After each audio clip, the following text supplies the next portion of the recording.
कल से दिसंबर शुरू हो रहा है और आपकी जेब, आपकी रसोई, आपकी पेंशन और आपकी टैक्स फाइलिंग सब बदलने वाला है। जी हाँ, दरअसल 1 दिसंबर 2025 से सरकार ने कई अहम आर्थिक बदलाव लागू करने की घोषणा की है। चाहे आप गैस सिलेंडर लेते हों, पेंशन पाते हों या टैक्स फाइल करते हों, ये बदलाव आपके बजट और रोज़मर्रा की ज़िंदगी पर बहुत बड़ा असर डाल सकते हैं। तो आइए जानते हैं कौन कौन से बदलाव हो रहे हैं और किन किन लोगों को सतर्क रहना है और कौन कैसे इनसे बचा जा सकता है। नमस्कार, स्वागत है आपका न्यूज़ 18 के डिजिटल प्लेटफॉर्म पर। मैं हूं आपके साथ ईशा खान।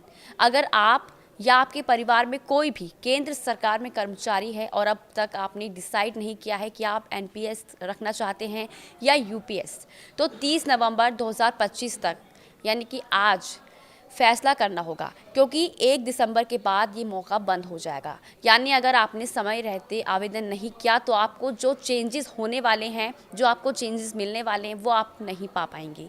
इसलिए यूपीएस लेना चाहने वाले कर्मचारी सिर्फ आज ही इस फॉर्मेलिटी को पूरा कर ले। लाखों पेंशनर्स के लिए लाइफ सर्टिफिकेट जमा करने की आखिरी तारीख आज है, यानी 30 नवंबर।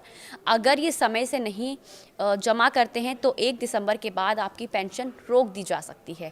भुगतान रुकेगा और फिर से चालू करने में दस्तावेज़ों की फिर से जांच हो सकती है, जिससे देरी भी हो सकती है।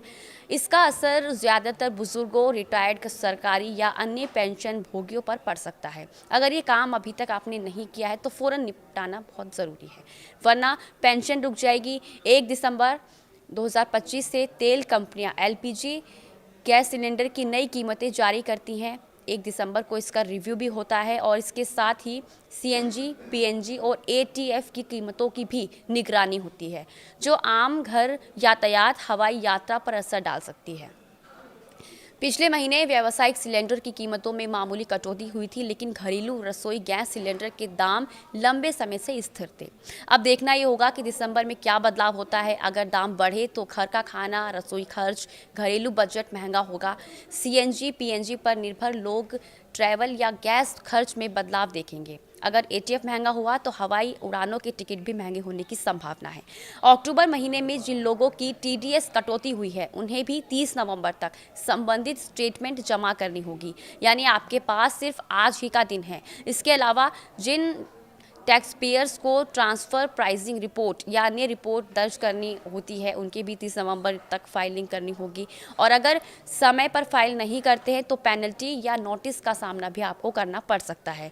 और इसका असर व्यवसायियों, फ्रीलांसर, प्रॉपर्टी मालिक जिन्हें टीडीएस कटा है, इन्हें सतर्क रहना होगा। देरी हुई तो पेनल्टी और कानूनी झंझट का सामना भी करना पड़ सकता है। तो अगर आप सरकारी कर्मचारी हैं या तुरंत जांच लें कि आपने यूपीएस, एनपीएस में कौन कौन सा विकल्प चुना है। अगर नहीं चुना है तो आज विकल्प चुन लें। और अगर पेंशन लेते हैं तो अपना लाइफ सर्टिफिकेट जमा करा दें और 1 दिसंबर के बाद गैस सिलेंडर या सीएनजी, पीएनजी की नई कीमत जानें और अपना बजट अकॉर्डिंगली तय कर लें। और सुनिश्चित करें कि अपनी सभी फाइलिंग और रिपोर्टिंग समय से हो, ताकि पेनल्टी से बचा जा सके। अपने आसपास के बुजुर्ग पेंशन भोगी जो हैं, परिचित को इस बारे में बताएं, उनको जानकारी दें, क्योंकि कई बार उन्हें इन सब के बारे में नहीं पता होता कि लाइफ सर्टिफिकेट जमा करना कितना ज़रूरी है। 1 दिसंबर 2025 से होने वाले ये बदलाव सिर्फ सरकार या बड़े तबकों के लिए नहीं है, बल्कि आम आदमी, छोटे मोटे बजट, घरेलू खर्च, पेंशन पर भी असर डाल सकते हैं। अगर आप सतर्क रहे, समय पर कार्रवाई करें तो इन बदलावों को असरदार तरीके से मैनेज कर सकते हैं। इसलिए जानकारी प्लस तैयारी ही इस बार आपकी जेब और सुविधा दोनों बचा सकती है। और आज के लिए बस इतना ही। नमस्कार।